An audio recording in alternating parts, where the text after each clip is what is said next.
കണ്ണൂരിലൊരു peaceful hill station ഉണ്ട്, കണ്ടിട്ടുണ്ടോ? ഇത് പൈതൽമല, കണ്ണൂരിൻ്റെ മറഞ്ഞുപോയ മിസ്റ്റി ഹിൽ സ്റ്റേഷൻ. കാടുകൾ വഴിയുള്ള ട്രക്കിംഗ് പാതകൾ.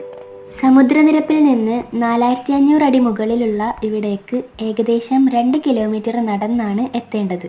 പശ്ചിമഘട്ട മലനിരകളിൽ കേരളത്തിൻ്റെയും കർണാടകയിലെ കൊടക് ജില്ലയുടെയും അതിർത്തിയിലാണ് ഈ മല സ്ഥിതി ചെയ്യുന്നത്. ഇവിടെ എത്തിക്കഴിഞ്ഞാൽ വിശാലമായ നല്ല പുൽമേടാണ്. ഇതൊക്കെ കാണാൻ വേണ്ടി ഒരു ടവറും ഉണ്ട്. നല്ല കാലാവസ്ഥയാണെങ്കിൽ അവിടുന്ന് നോക്കിയാൽ നമുക്ക് കൊടകിൽപ്പെട്ട മലനിരകളും പൈതൽമലന്റെ അടുത്തുള്ള ടൗണുകളും കാണാൻ പറ്റും. നമ്മൾ പോയ സമയത്ത് നല്ല മഞ്ഞായിരുന്നു. ട്രക്കിംഗ് ഇഷ്ടപ്പെടുന്നവർക്ക് ബെസ്റ്റ് ലൊക്കേഷൻ ആണിത്. ഇങ്ങോട്ടേക്ക് വരുമ്പോൾ കുറച്ച് ഉപ്പ് കരുതുന്നത് നല്ലതായിരിക്കും. ഒരുപാട് അട്ടകളുള്ള സ്ഥലമാണ്. പിന്നെ ഇതിന്റെ അടുത്ത് തന്നെയാണ് കണ്ണൂരിലെ മറ്റ് പ്രധാനപ്പെട്ട ടൂറിസ്റ്റ് ഏരിയകളായിട്ടുള്ള ഏഴരക്കുണ്ട് വാട്ടർഫാൾസും പാലക്കായം തട്ടും. ഇത് കഴിഞ്ഞ് നമ്മൾ പോയത് ഏഴരക്കുണ്ട് വാട്ടർഫാൾസിലേക്കാണ്. ടൈറ്റിലിന്റെ മുകളിലുള്ള ലിങ്ക് ക്ലിക്ക് ചെയ്താൽ വീഡിയോ കിട്ടും.